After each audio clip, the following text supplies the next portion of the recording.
सर्वांना नमस्कार. तू फक्त माझी आहे भाग 3 या कथेचे आधीचे सर्व एपिसोड आपण आधीच आपल्या यूट्यूब चॅनलवर अपलोड केलेले आहे, तर कृपया आधी ते सर्वांनी पाहावे, अन्यथा कथा समजण्यास आपल्याला अडचण येईल.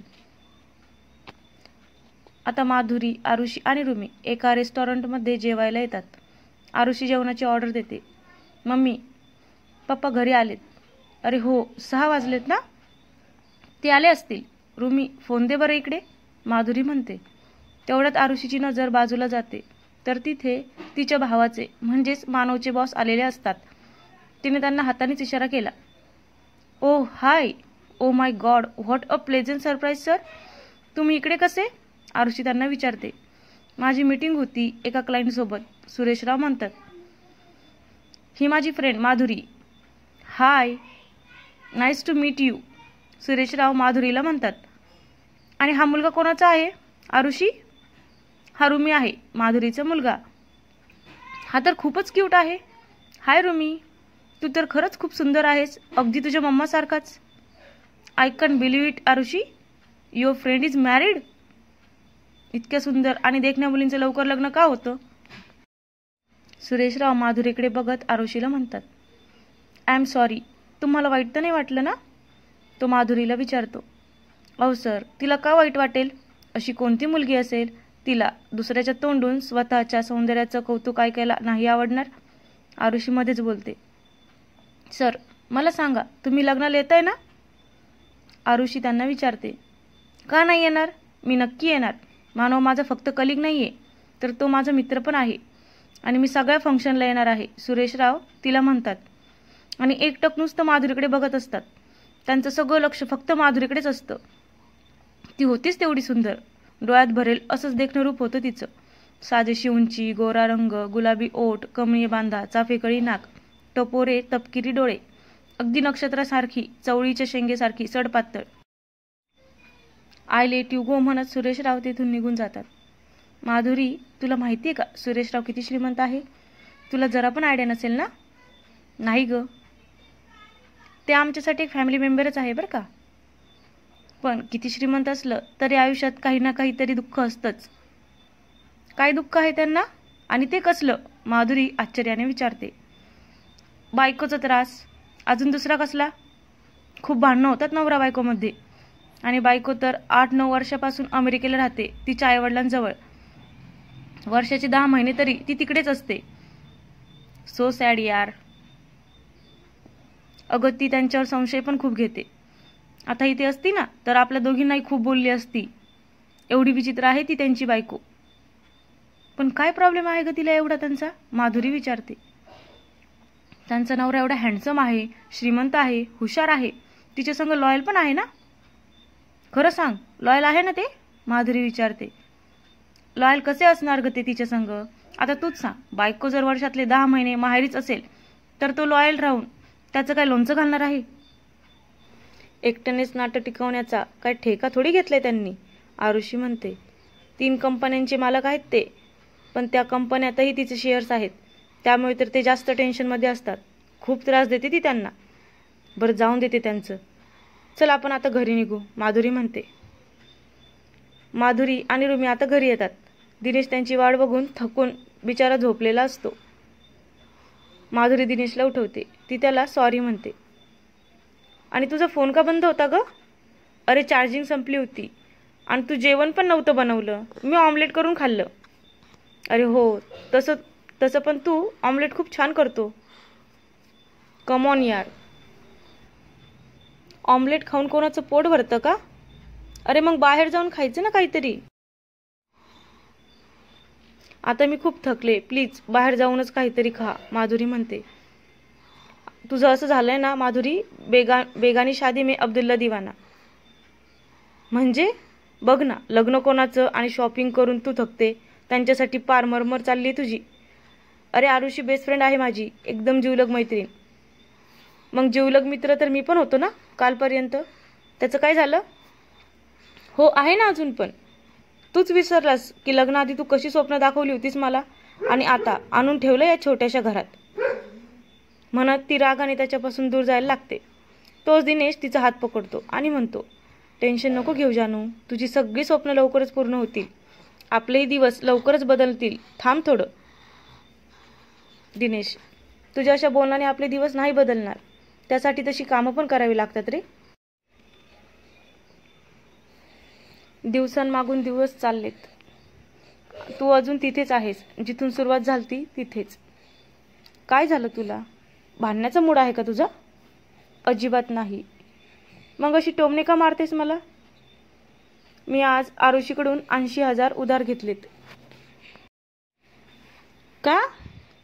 अरे, पैसे देण्याची अजिबात कसलीच घाई नाहीये. दर महिन्याला 10,000 रुपये देऊ आपण तिला. 8 ते 9 महिन्यांचा वेळ आहे आपल्याकडे. अगं माधुरी, पण त्याची काहीच गरज नव्हती. तुला वाईट वाटलं का? माधुरी त्याला विचारते. आता हे ऐकून दिनेश खूप नाराज होतो. त्याचं तोंड पडतं. हे बघ, हा नेकलेस घेतलाय मी. आणि नेकलेस पाहून तर तो अजूनच नाराज होतो. त्याला खूपच वाईट वाटतं. त्याने एवढं तिच्यासाठी सरप्राईज प्लॅन केलेलं असतं आणि त्या सरप्राईजचा आता बट्ट्याबोळ झालेला असतो. दिनेश, मी विचार केला की माझी इच्छा मनातच राहून गेली असती, म्हणून मग मी हिम्मत करून तिला पैसे मागितले. आता तो शांत बसून तिचं बोलणं नुसतं ऐकत होता. मला माहीत आहे तू कसला विचार करतोय आत्ता. हाच ना, की आता दर महिन्याला 10,000 रुपये कसे मॅनेज करायचे. अरे, तू टेन्शन नको घेऊस. आपण अजिबात बाहेर फिरायला जायचं नाही. वायफाय खर्च आजपासून बंद. मी घरात पण खूप काटकसर करत जाईल. मग वाचतील ना 10,000 रुपये महिन्याला. माधुरी तोंड बारीक करत म्हणते. तू फक्त कसनुसं तोंड करून हसत असतो. दिनेश, तू असं माझ्या प्रत्येक गोष्टीवर का हसतोय? अगं, मी वेगळ्याच गोष्टीचा विचार करून हसतोय. तुझ्या बोलण्याला नाही ग. तुला माझ्या सगळ्याच गोष्टींची जाणीव आहे ना. तरी पण तुला कोणत्याच गोष्टी समजून घ्यायच्या नसतात माझ्या. आता तो खूप सिरियस होऊन बोलतो. मला कोणत्या गोष्टींची जाणीव नाही आहे दिनेश? हेच की माझं तुझ्यावर खूप प्रेम आहे. तू पण ना. मला वाटलं एवढं सिरियस होऊन आता काय महत्वाचं बोलणार आहेस. ह्यापेक्षा दुसरं काही महत्वाचं आहे का माधुरी? माझ्या प्रेमापेक्षाही दुसरं काही महत्वाचं आहे का तुझ्यासाठी? ते जाऊ दे ना दिनेश. मला फक्त एवढं सांग, तुला राग नाही ना आला माझा? मी उधार पैसे घेऊन तो नेकलेस विकत घेतला म्हणून? तुला काही त्याचा प्रॉब्लेम आहे का? प्रॉब्लेम तर असणारच ना माधुरी. तू किती दिवस तुझ्या मैत्रिणींच्या कर्जाच्या ओझ्याखाली दबून राहणार आहेस? आणि हे मला अजिबात नाही आवडणार की कर्जाची टांगती तलवार तुझ्या मानेवर राहावी. Don't be crazy Dinesh. ती माझी मैत्रीण आहे. अगं, मैत्रीण जरी असली तरी कर्ज घेतल्यावर आपली नजर आणि मान कधी तिच्यासमोर झुकलेलीच असणार. त्या व्यक्तीच्या डोळ्यात डोळे घालून आपण नाही बोलू शकत. आणि ते मला अजिबात पटत नाहीये. आणि ते नॅचरल आहे ग. तुला असं वाटतं तर मग मी एक काम करते दिनेश. तो नेकलेस परत देऊन तिचे सगळे पैसे देऊन टाकते. माधुरी जरा चिडूनच बोलते. मी असं कधी म्हणालो ग? मी एवढंच म्हणतोय की तू तिचे सगळे पैसे लगेच देऊन टाक. आता लगेच कसे देऊ मी तिचे पैसे? ती आश्चर्याने विचारते. थांब, धर. हे पैसे घे आणि तिला उद्याच्या उद्या देऊन टाक. म्हणत दिनेश तिच्या हातावर पैसे ठेवतो. एवढे सारे पैसे कुठून आले तुझ्याकडे? लाच घेतली मी तुझ्यासाठी, तो चेहरा बारीक करत म्हणतो. आणि नाराज होत बेडवर जाऊन झोपतो. प्लीज लाईट बंद कर, मला झोप येते, दिनेश म्हणतो. दुसऱ्या दिवशी सकाळी सगळे नाश्ता करत असतात. माधुरी दिनेशला म्हणते, तू अजून चिडलाय का माझ्यावर दिनेश? नाही, तो विषय तर कालच संपला. आणि हा, तू जर पैसे देऊन टाकले तर माझ्या काही लक्षात पण राहणार नाही की तू असा काही मूर्खपणा केला आहेस. तो म्हणतो. मूर्खपणा का म्हणतोस रे? ठीक आहे बाई, मूर्खपणा म्हणलो म्हणून सॉरी म्हणतो तुला. बस खुश आता? माफी मागायची काहीच गरज नाहीये. आणि मी हे कधीच मान्य करणार नाही की मी मूर्खपणा केलाय. मनातील इच्छा व्यक्त करणं आणि ती पूर्ण करणं काही चूक नाहीये. त्यामुळे मी काही मूर्खपणा केलाय असं मला अजिबात वाटत नाही, माधुरी ठसक्यात बोलते. आणि स्वप्न तर सगळेच बघतात रे, आणि ते पूर्ण करण्यासाठी प्रयत्न पण करतात. मग ते सगळे काही मूर्ख असतात का? माधुरी त्याला प्रश्न करते. माधुरी, तू आजपासून सगळी स्वप्न बघ, ते मी पूर्ण करील. मी आहे ना. तो तिचा हात हातात घेत म्हणतो.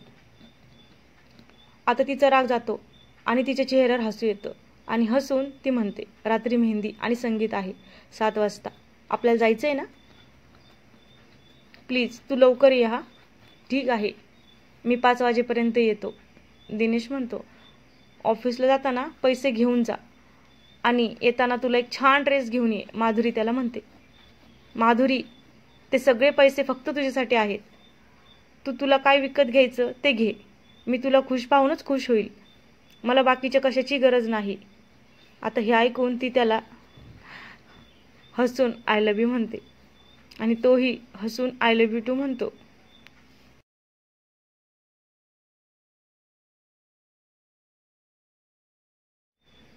आता दिनेश तयार होऊन ऑफिसला जातो. दिनेश सर, मोठे सर तुमची वाट पाहत आहेत त्यांच्या कॅबिनमध्ये, गणेश त्याला म्हणतो. तसं दिनेश त्यांच्या कॅबिनकडे जायला निघतो. आज त्याला पुन्हा एका फाईलवर सही करण्यासाठी बोलवलेलं असतं. त्या फाईलवर सही केल्याच्या बदल्यात त्याला भरपूर सारे पैसे मिळणार असतात. एका प्रोजेक्टचं कम्प्लिशन सर्टिफिकेट असतं ते. तो कॅबिनच्या जवळ जातो आणि म्हणतो, मे आय कम इन सर? या दिनेश सर, गेली 15 मिनिटांपासून तुमची वाट बघतोय आम्ही सगळे.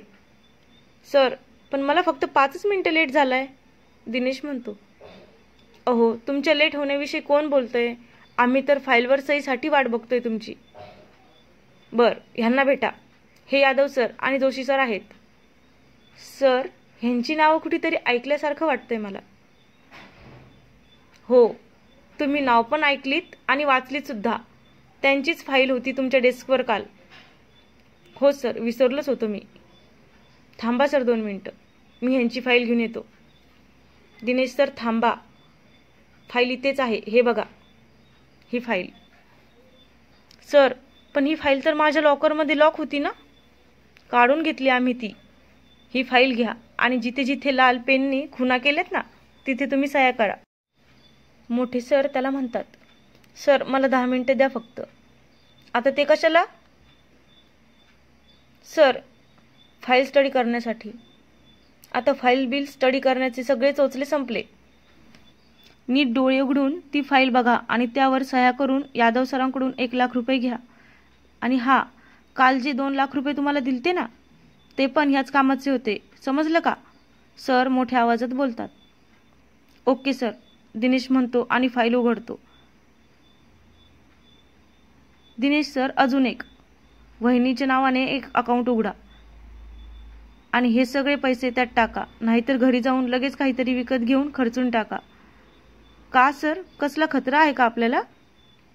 दिनेश आश्चर्याने विचारतो. खतरा तर असणारच ना, आणि याच खतऱ्यात हे पैसे कामी येतात आपल्याला, मोठे सर त्याला म्हणतात. आता हे सरांचं बोलणं ऐकून जोशी सर आणि यादव सर दिनेशला पाहून हसतात. आता तो खूप टेन्शनमध्ये येऊन फाईलवर सह्या करतो आणि बाहेर येऊन त्याच्या डेस्कवर बसतो. तेवढ्यात तिथे गणू येतो. गणू, माझ्यासाठी एक चहा आण ना. सर, मी चहा आणतो, पण घरी जाण्याआधी मला चहा पाण्याचे माझे पैसे देऊन जा. चहा पाणी म्हणजे? अहो 2%, मागच्या 2 लाखाचे 6,000. गणू, तू मोठ्या सरांकडून सुद्धा पैसे घेतोस का? दिनेश गणेशला विचारतो. नाही सर, पण मोठ्या सरांच्या आदेशावरूनच बाकीच्याकडून पैसे मागतो. बर, ठीक आहे, तुला मिळतील तुझे पैसे, नंतर देतो, दिनेश म्हणतो. सर, मी चहा आणतो म्हणून गणेश निघून जातो. आता दिनेश माधुरीला कॉल करतो. हॅलो, काय करतेस ग माधुरी? काही नाही. आणि आज ऑफिसला गेले की लगेच माझी आठवण आली. कसं काय? ती त्याला म्हणते. अरे, मी आरुष संग फोनवर बोलत होते, तेवढ्यात तुझा कॉल आला. मग तू तिला सांगितलं का की तू आजच तिला 80,000 परत करत आहेस? हो, मी सांगितलं. तिला तर विश्वासच बसत नव्हता. तू जेव्हा तिला पैसे देशील ना तेव्हा तिला थँक्यू म्हण आणि तिला सांग, कधी 1,00,000-2 लाखाची गरज असेल तर मनात कोणताच संकोच न बाळगता माग. अरे कोणाकडे?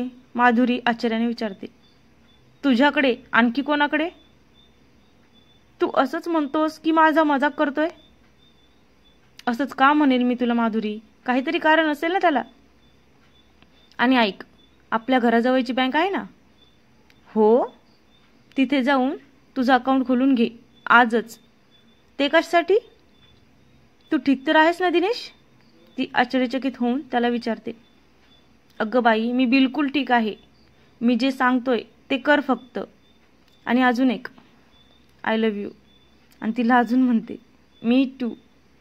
आता हे सगळं दोघांचं बोलणं रुमी ऐकतो आणि तिला म्हणतो, पप्पाने आत्ता आय लव्ह यू म्हटलं ना?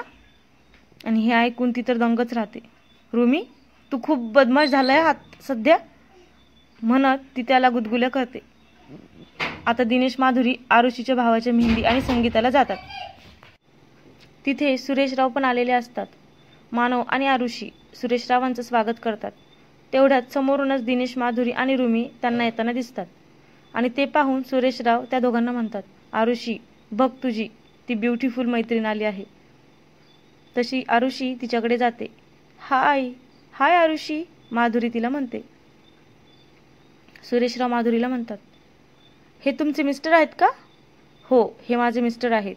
हॅलो, मी सुरेशराव जगताप. हॅलो, मी दिनेश. म्हणून दोघे हँडशेक करतात. आता सगळे हॉलमध्ये जातात.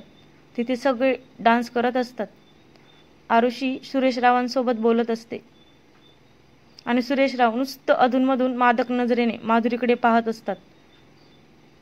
ते पाहून दिनेशला खूप अस्वस्थ वाटत असतं आणि तो माधुरीला विचारतो, कोण आहे ग तो माणूस? मानवचे बॉस आहेत. अरे, त्या दिवशी आम्ही शॉपिंगला गेलतो ना, तेव्हा आरुषी सोबत, तेव्हा त्यांची माझी भेट झाली. एक नोटीस केलं का तू माधुरी? तुझं नाव त्यांच्या अजूनही लक्षात आहे. अरे, काही लोकांची मेमरी चांगली असते, ती म्हणते. तसं नाहीये. सुंदर मुलींच्या बाबतीत प्रत्येक पुरुषाची मेमरी चांगलीच असते, दिनेश तिला टोमणे देत म्हणतो. आता तिला त्याचा खूप राग येतो. आणि काय काम करतो ग तो माणूस? तो कशाला काही काम करेल? 3 कंपन्यांचा बॉस आहे तो, बिझनेसमॅन आहे. आता सुरेशरावांना दारू प्यायची असते आणि दारू पिण्यासाठी आरुषी त्यांना बार काउंटरवर घेऊन जाते. ते पाहून दिनेशला तर खूपच वाईट वाटतं आणि तो माधुरीला म्हणतो, बघ, त्याला दारू प्यायला कोण घेऊन चालले? अरे, मोठ्या लोकांमध्ये चालतं असं सगळं. तू अवॉइड कर बरं ते सगळं. अजिबात लक्ष देऊ नको तिकडं. अगं, पण तुझ्या मैत्रिणीला लाज वाटली पाहिजे ना, दिनेश चिडत म्हणतो. तू चूप बस ना प्लीज, माधुरी त्याला म्हणते. तू 80,000 आणलेत ना? ती त्याला दारू पाजून आली ना, लगेच देऊन टाक तिला. देईल बाबा मी, माधुरी लटक्या रागात म्हणते. सर, तुम्ही पण डान्स करायला चला ना, आरुषी सुरेशरावांना म्हणते. हो, करतो, पण एखादी सुंदर पार्टनर तर दे मला. अहो, मी करते ना तुमच्या संग डान्स. मला खूप छान डान्स येतो, तुम्हाला माहिती आहे ना, आरुषी त्यांना म्हणते. हो, मला माहिती आहे. आणि तो आता नुसतं माधुरीकडे एकटक बघत असतो आणि दिनेश ते नोटीस करतो आणि माधुरीला म्हणतो, तो बघ, तो तुला सारखं सारखं रोखून बघतोय. आता माधुरीला त्याचं असं बोलणं सहन होत नसतं. सुरेशराव आरुषीला म्हणतो, तुझी मैत्रीण आहे ना ती Madhuri, can I dance with her? त्यावर आरुषी म्हणते, her husband are really conservative. हे ऐकून सुरेशरावचा मूड ऑफ होतो आणि तो म्हणतो, अशा सुंदर मुली एवढ्या लवकर लग्न का करतात ग आरुषी? आता हे बोलून ते दोघेही डान्स करायला जातात. दिनेश माधुरी सोडून सगळेच डान्स करत असतात. दिनेश त्यांचा डान्स पाहून म्हणतो, मानवला काहीच वाटत नाही का आपल्या बॉससोबत आपल्या बहिणीला डान्स करताना बघताना? किती विचित्र लोक आहेत ही. तो तोंडातच पुटपुटतो. आता रुमीला सुसू लागते म्हणून दिनेश त्याला वॉशरूमला घेऊन जातो.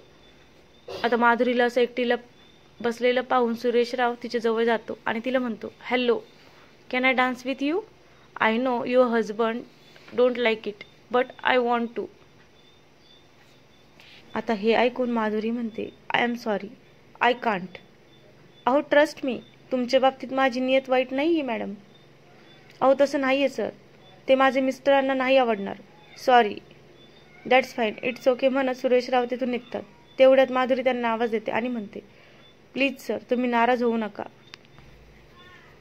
ते काय आहे ना माधुरीजी, एखाद्याचं मन तुटलं की तो नाराज होणारच ना, असं म्हणून ते तिथून निघून जातात. आणि त्या दोघांना बोलताना दिनेश लांबूनच बघतो. आता दिनेश काय करेल? माधुरीला रागवेल का? माधुरीवर चिडेल का? हे पाहायला विसरू नका. तू फक्त माझी आहेस भाग 4. तुम्हाला कथा आवडत असेल तर कमेंट करून नक्की सांगा आणि चॅनलला सबस्क्राईब करा, लाईक करा आणि बेल आयकॉनला नक्की दाबा. धन्यवाद.